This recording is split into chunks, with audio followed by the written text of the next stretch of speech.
Alrighty guys, so we've been studying the color wheel. We've also been studying our complements. Make sure you know those. We're going to be going over a lot of directions today. I need to make sure that you guys are listening because safety is my number one concern. I'm going to go over painting instructions. If you are not listening or not paying attention or talking to a friend, you may not be painting today. You might be using good old-fashioned crayons going hard and waxy over the entire thing. And I mean it, guys. I'm only going to let the fourth graders who are ready for this project do the project. I'm not going to let those who are not have a chance to do this and ruin it for others. So last time what we did was we split up our square piece of paper, and I'm going over this for those who weren't here. We put a line down the center, an X, so two diagonal lines, and then we came up with a symbol. We are creating a color wheel, so you can use this as your kind of cheat today if you need any help. Remember, we're using complements. Complements are across from each other. We created a color wheel, except on the outside of the color wheel, it's normal, red, orange, yellow, green, blue, purple. But on the inside is the complement. So like when I do this, it's gonna be red on the outside and then green inside the letter, and then I might put some red here. I'm gonna demonstrate first. I'm gonna demonstrate a couple different slices. We're not gonna finish today, so don't worry if you don't.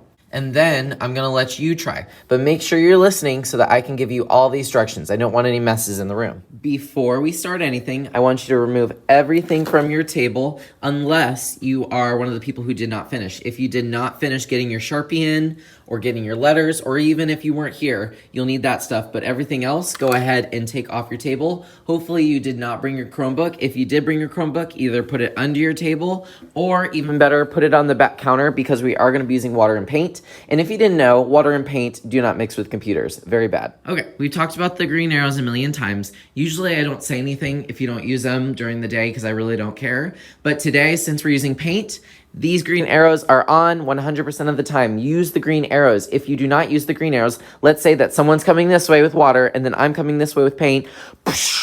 Guess what? You have a mess to clean and your day is going to be ruined. You are using the green arrows today. After we're done with directions, you're gonna walk over here and there's 3 items I want you to get. A paintbrush, a paper towel, and a placemat. It does not matter which paintbrush. They're really all the same. They're all this medium size. Take a little paper towel and this old ugly placemat. Follow the green arrows to your seat. When you get here, the first thing you're gonna do is you're gonna put your artwork over the placemat.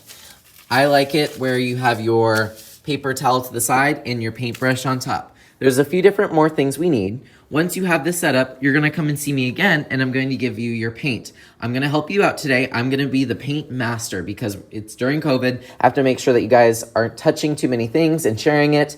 Anything that you use today is going to be sanitized, so don't worry about the next person. And virtual learners, you can either use marker and then use a wet paintbrush on top of it and get it kind of like an inky paint.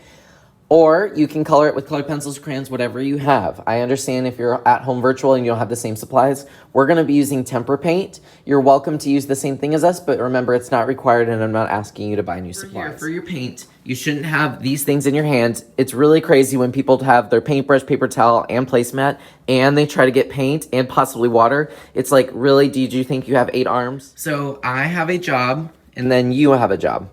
I'm gonna be over here today, just kind of watching you from here. If I'm giving directions, if you're watching the video, please don't look at me as I'm, getting stuff ready over here for you. It's weird and creepy and you're gonna miss directions. So I'm going to give you paint. I am going to be the person that is going to give you each of the primary colors, yellow, red, blue. Why am I only giving you the primary colors? I hope you said because you are going to be mixing them. You are old enough where you can mix your own colors. I'm going to give you this tray with the 3 colors. One thing that is my pet peeve is that I'm going to give you 3 for your 3 colors. These other 3 are for mixing your secondary colors, your orange, purple, greens.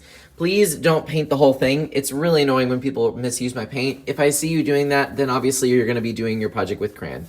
I'm gonna give you a little cup of water that you can pick up right here. Whenever you need water, you just turn on the water just a little tiny bit. You basically put it under the water for 1 second, and that is all the water you need. If your water gets dirty today, feel free to just come up here, dump it out, and just get a little bit more, but that is all you need. I don't know why people fill this up as if they're gonna drink it. This is a mess waiting to happen. Please don't let me see overusing the water. Now, obviously, I'm holding a camera, but you would hold the cup with one hand and then your palette with the other hand. Okay, like I said, make sure that you're listening. If you're not listening, well, then Mr. Crayons is gonna be for you. Don't be that person. All right, so here's your goal today. You are going to try and complete at least 2 or 3. Do not finish the whole thing today. I think a lot of people are gonna speed through this like, I can do the whole thing all day. I want you to slow down and really think about your process. So think about how you're doing this. All right, so it doesn't matter which one you start with. I'm just gonna start with the red and green. Well, wait a second, I have the red, but I don't have the green. I'm gonna have to mix the green. If I wanna mix green, I have to mix a little bit of blue and a little bit of yellow. I'm gonna show you how to do that without messing up all your colors. First is what I would start with when you start with a section, is start with the color that you have. I know I have red, so I'm gonna fill this up with red. By the way, you should still have your little letters. As you're painting this, erase them, get rid of them, so that way you don't have these random letters show up, because I promise you, like if you don't erase that, you're gonna be able to see where that letter was. It's gonna be completely obvious, and people are gonna look at your art and be like, why in the name of Christy was there letters over here? That makes no sense. So erase them before you start painting. I'm gonna paint the outside here, and then I'm gonna work on the green. All right, now it is time for me to get that green, and then I'm also gonna do red on the inside of this letter right here. When you're switching colors, you must dip into the water, dip, swirl. Once your water starts turning black, you can switch it out. But if it's just like, you know, clear Kool-Aid kind of lemonade color, then don't worry about cleaning it. It's just water, guys. Then you need to dry your brush, because look, there's still gunk on that brush. So dry it off, just like when you get out of a bathtub or a shower, you dry your hair.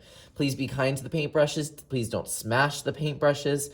These paintbrushes are old. We need to make them last. All right, I need to make green. So I'm going to mix a little bit of blue. So I'm gonna grab a little bit of blue, put it in one of the extra little holes, and then I'm gonna grab a little bit of yellow. But if I go into this yellow with the blue, it is going to mess it up. So what do I need to do? Clean my brush, put it in the water. Once you get the hang of this, it'll go super fast. Dry it off. That only took like 3 seconds. Double check though, put it in the water. Aha, there's still some gunk on there. All right, now I'm pretty sure it's clean. I'm gonna take a bunch of that yellow, hunk it over, and mix. Fun, fun, fun. Now I'm getting this like crazy green lizard color. Obviously, if you don't like the color, you can clean your brush and then go into that yellow again. All right, I'm gonna go into the green. Your greens always look a little bit rainforesty, but that's okay. You're gonna mix your colors for the ones you need. You don't have to mix your primaries because they're already mixed for you. They're unmixable. All right, I finished my green for this section at least, and I'm gonna move on to the red again. I clean my brush, and I'm just gonna put red in the center. Obviously yours is up to you, but here's what I'm looking for. I'm looking that you know your complementary colors for each section. So since this one started with red, I need to see green. Obviously, you can do yours your own way, but how are you going to show me your complementary colors? When I look at this, I need to see that a 4th grader understood that there's a color wheel and that there's complementary colors. All right, I'm gonna clean my brush. Look, the water's still dirty. I'm not gonna switch it out every 5 seconds. Once it turns black, then you probably wanna start switching it out.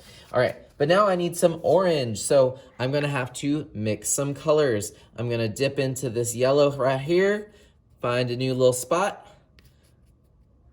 clean my brush, get some of that mustard off. Make sure you wipe it down. There's always more paper towels if you need them. And then scoop into some red, some ketchup. Ooh, now I have some hot sauce. And then of course, go for it, make it interesting. This probably needs a little bit more yellow. So I'm gonna clean my brush. This is a teachable moment. You can still add some colors to it. Once you have a color, you don't have to love it right away. You can change it up. I need some more yellow. Put it in and mix. Don't forget to erase any letters before you go over them. I almost missed this one, but I got it just in time. So here I go, mixing the blue, which I really didn't have to mix. It was a primary color, but take your time today. Go neat. Try not to make a mess with your brush. Go slow.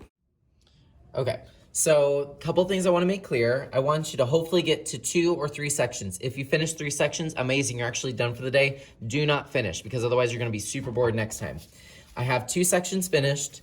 I have my paints. I could move on to this last section, but I took my time, so I'm out of time now. So I'm going to stop. I have my water cup. Remember, you can switch this out whenever needed. Once it gets to this point where it's like brown, black, murky, you can probably switch it out. Just remember, get a little bit of color. What I'm seeing is that students are mixing water with their paint. You do not need water for this to work. That's watercolor. This is tempera. Tempera is actually made out of chicken eggs, which is pretty crazy. You don't want to get this on your skin because what happens when you leave chicken out overnight? It goes bad. So if you leave this on your skin, it will turn into bacteria. That's really weird. Don't put this on your skin, but you are gonna get it on your hands. So I'm gonna show you how to clean up your hands and how to clean up your table. So let's say I've completed my 2 sections or it's the end of class. First thing you're gonna do is take this with both hands and you're gonna put it on the drying rack. Follow the green arrows all the way around. And here's what I like. Here's the drying rack. I like it when you put it on the bottom. So start with the bottom, just like the last person, and then you fill it up all the way. I don't know what the obsession is with putting it on the top. Please don't play with this. This is expensive, and you can see that some of these have already been bent by people playing with it. So please don't play with this. Then you're going to follow the green arrows, paint tray, and your water cup. I would start with the water cup first. It is a silent cleanup day. Please do not be talking during your cleanup. It is super annoying, and let's face it, if you make a mess over here, people could get hurt by slipping. It's in here, leave it alone. You do not have to clean it out. Do you have to clean it out? No. Follow the green arrows, and now it's time to get the paint tray. A paper towel. And by the way, you put that paintbrush in the water cup. I forgot to mention that. Then I'm going to walk around. You don't need that paper towel anymore. We're going to clean our tables with a wet wipe at the very end. And here is how I want you to clean things. I'm going to have you guys turn on the water just a tiny bit. If you turn on the water all the way, it is going to splash you. That is too much water, and you're going to make a huge mess over here. You are going to turn on the water just a tiny little bit. If you can hear the water like this, it's too much, turn it down to where it's like a very slight little stream. You're going to use your fingers, and you're going to take your thumbs, swirl them around, and notice that it's getting rid of the paint. I'm using my fingers. It's looking nasty, but I'm using my fingers with slight water to get rid of most of the paint. Once you've gotten rid of most of the paint, this should only take 5 seconds. You're going to take a paper towel. You're going to wipe out the paint tray, like so, and you are done. Going to see this thing. It's a dishwasher rack. Once yours is pretty much clean, you can put it in the rack and I will give it a deep cleaning later. That way we didn't exchange any germs and you cleaned your area. Remember, your water cup goes in the sink. You don't need to clean it out. You're gonna come over here to either this sink or this sink, turn on the water just a tiny little bit. Use your fingers to clean out the tray. Use a paper towel, which you can get right here, just to wipe it down dry, and then put it in this rack. There should be no water right here. If there is, guess what? Don't walk away. You need to clean it up. It is your responsibility. Let's say you've picked up everything off the table. It's time for you to actually clean the table. I have Clorox wipes on the middle table, which is also the teal table. Take one, follow the green arrow, clean and disinfect your table. And what you're gonna notice is if you use both hands to use the wet wipe, that it's going to clean your hands in the process. And thus we don't have to really go out and wash our hands and waste time when we could be painting. All right, guys, have a wonderful day. I'm excited to see your awesome paintings.